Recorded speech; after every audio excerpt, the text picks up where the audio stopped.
Russia's offensive in Ukraine is gaining ground. Moscow claims to have captured another village in Donetsk region. This as it continues its advances in central Ukraine's Dnipropetrovsk area.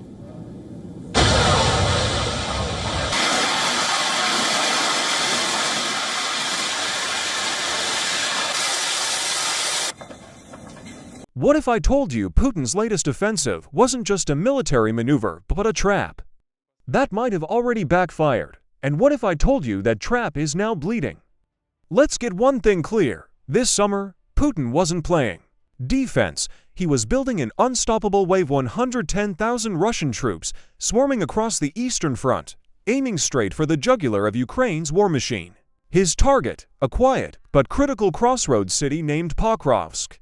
Not many outside Ukraine even knew the name before, but now, it's the hottest zone on the entire Eastern Front. Why? Because Pokrovsk isn't just any city, it's the artery feeding Ukraine's frontline forces, trains, trucks, supplies, reinforcements all flow through this logistical hub. Lose Pokrovsk, and Ukraine's frontline starts to starve, and Putin knew it. So he unleashed a summer offensive. But he didn't just send troops, he sent a storm. A brutal, relentless push, stacked with artillery, armored vehicles, and mechanized infantry. These weren't ragtag units. These were hardened soldiers, positioned and prepped under the command of Colonel Ruslan Goryakin, Putin's personal pick, chosen for one thing: raw brutality. But here's the twist. Putin's forces weren't supposed to move yet. Many believe Russia used the so-called Victory Day ceasefire in May as cover, a smokescreen that let soldiers slip into position while the world looked the other way. What came next would ignite the bloodiest standoff of the summer. And here's the crazy part: Putin stacked all his ammo in one place. And Ukraine found it when Ukrainian commanders discovered what Putin had done. Where he'd hidden the bulk of his weapons stockpile, it was like finding the enemy's heartbeat exposed. That stash was hidden deep in a settlement called Kartsysk. And in that quiet pocket of Donetsk, Colonel Goryakin had gathered everything his 110,000 troops would need: shells, rockets, fuel, armor, everything. All in one place. Big mistake, because in war, there's an old saying, never put all your eggs in one basket. Well, Putin did exactly that. He put his entire summer push on Kartsysk. And Ukraine was watching. What came next wasn't a drone strike, it wasn't a sabotage team, it was something far more devastating.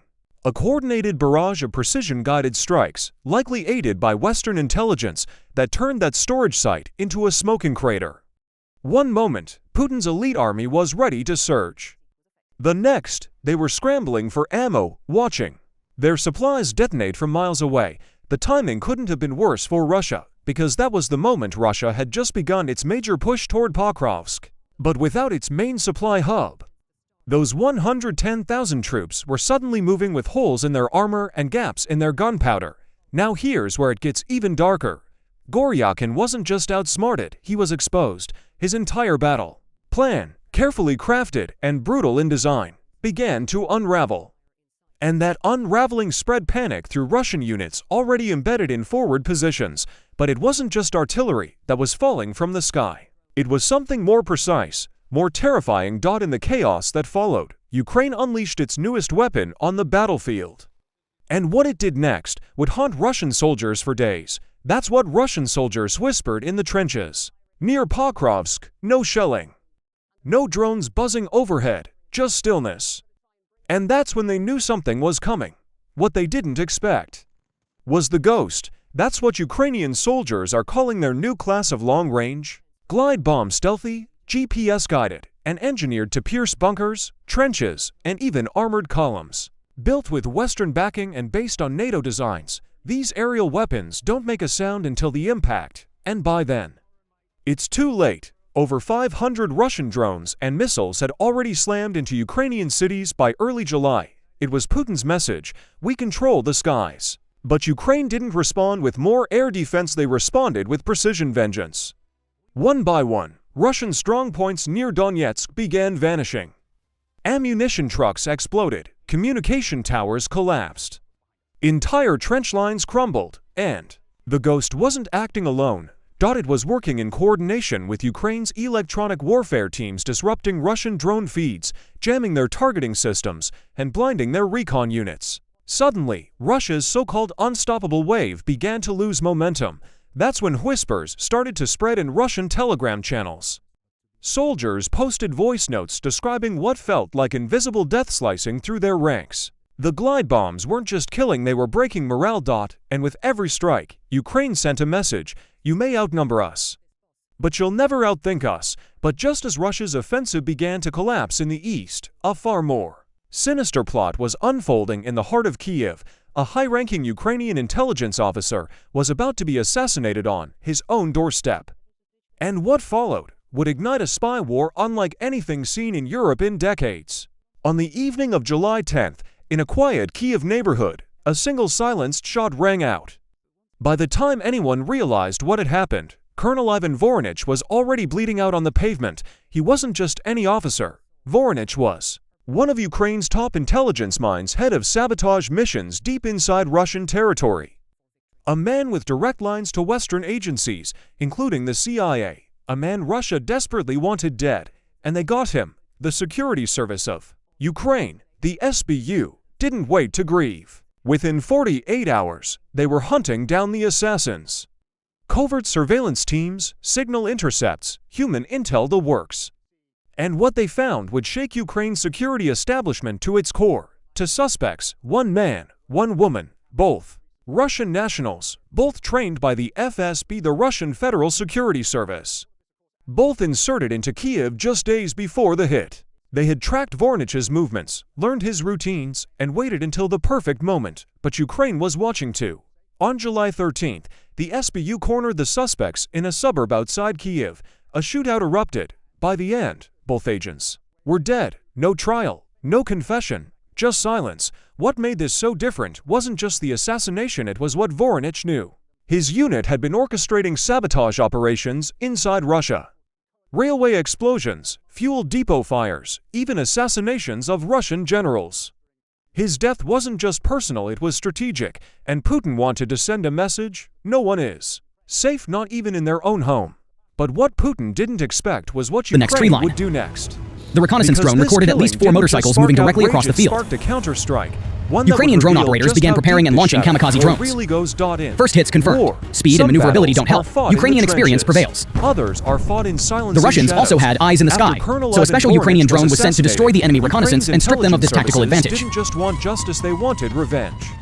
After the enemy drone was shot down, the Russian assault group was left without clear intel. They began to panic and act chaotically.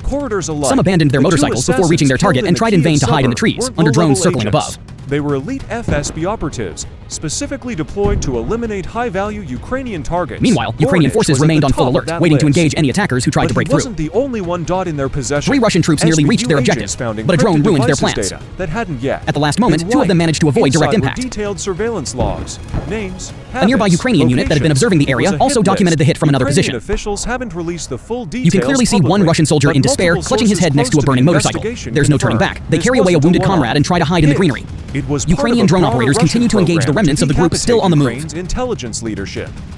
That list included field commanders. Recon drone teams no longer detect vehicle movement and give the green light for a ground unit to move into the tree line to eliminate any survivors hiding there. Even more disturbing, one name the soldiers advance quietly and carefully. A foreign operative currently stationed in Kyiv. They spot the enemy, who opens fire. A firefight breaks out. And the CIA. Eventually, only 2 Russian soldiers remain, likely the same ones who survived the earlier drone strike. Realizing they're outnumbered and running low on ammunition, they make the only reasonable decision: to surrender. Called Operation Torch. Its goal: eliminate every known FSB asset operating within Ukrainian borders and beyond. Suddenly, embassies went on alert. Security details were doubled. After being taken prisoner, the Russians are immediately interrogated to extract any useful intel. Because everyone realized the same terrifying truth: this wasn't just a spy game anymore. Nearby, Ukrainian fighters discover the motorcycles left behind, still fully functional. They quickly strip off any excess gear and claim the bikes for themselves. More dramatic was unfolding in the skies above Ukraine. Judging by the way one soldier confidently grabs the handlebars, these trophies will definitely come in handy again. Friends, make sure to give this video a big thumbs up for the outstanding work of the Ukrainian soldiers. This time, the Ukrainian soldiers repelled the attack, but it was clear the source of the threat had to be neutralized. A reconnaissance drone was launched and identified the Russian position in a nearby village. The coordinates were passed to artillery units, who quickly mobilized and delivered a precise strike. Didn't just survive the onslaught, they dominated it, according to Official reports from the Ukrainian Air Force of the Judging by the size of the explosion, the hit landed on an ammo depot. Drones Russia deployed. Suddenly, an order comes to evacuate quickly. Were shot down. 25 of the 26 cruise missiles a Russian drone had been spotted. It begins pursuing a Ukrainian Humvee. The rest were jammed or misdirected by electronic warfare Fortunately, teams. thanks to electronic warfare systems installed on the vehicle, the drone failed to detonate and instead flew inertly into the back of the truck. Here's the footage, as published by the Russian side. Game played across radar screens using AI-powered tracking systems and NATO supplied. After this lucky moment, Ukrainian soldiers jumped back into the Humvee and continued their movement to the new location. Were guiding Western-made the artillery team had done its job and, not without incident, left the position, passing the baton to FPV drone operators. Ukrainian airspace, but even so, a few made it through Donetsk. Their swarm rushed into the village and systematically hit the pre-identified targets, wherever Russian soldiers were hiding. A chain reaction that blacked out the surrounding region for hours. In Lviv, a fuel depot was ignited, sending plumes of smoke into the sky. They were everywhere, even in places as cozy as outdoor toilets. In this context, Putin's past words turned out to be disturbingly prophetic. While air raid sirens wailed across 7 major oblasts, Ukraine's skies are now a combat zone, and every night is and a indeed, lottery. 24 years later, Ukrainians are doing just that, in their own country. Cruise missiles, or worse, hypersonics. And it's only escalating because while the Russian forces launch a recon drone. Lines in Donetsk, Russia their command post monitors the situation and gives the order to attack. 2 tanks and 3 infantry fighting vehicles advance on Ukrainian positions.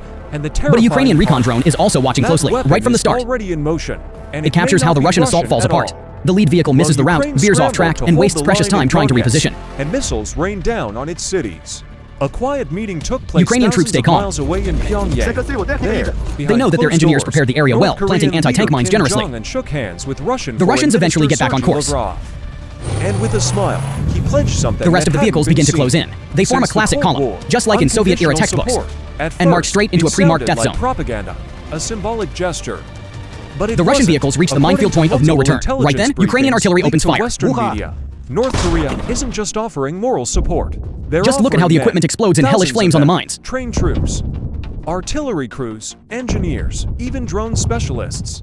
At the same time, Ukrainian kamikaze drones are launched and join the strike. Korean units may already be on the ground, embedded with Russian logistics teams near Luhansk and Donetsk. Everything is burning, a complete failure of the assault. From the drone's perspective, through thick smoke, you can clearly see the track systems blown off. No need to even mention the crew. North Korea has been chasing for decades. Think longer-range ICBMs, satellite-guided Then comes the secondary detonation of onboard ammunition. Launch capabilities. If you look closely, you can see 4 destroyed vehicles. But what happened to the 5th? The driver of the last surviving IFV tries to retreat. He manages to escape, but not for long. Containers, vehicles, possibly even artillery A direct hit forces the surviving Russians to flee on foot. Cyber analysts have traced a spike in North Korean hacking activity targeting Ukrainian Another strike, and that vehicle won't be going anywhere again. A Ukrainian soldier reports the vehicle has been hit and is now on fire. Russia's bed is chillingly clear.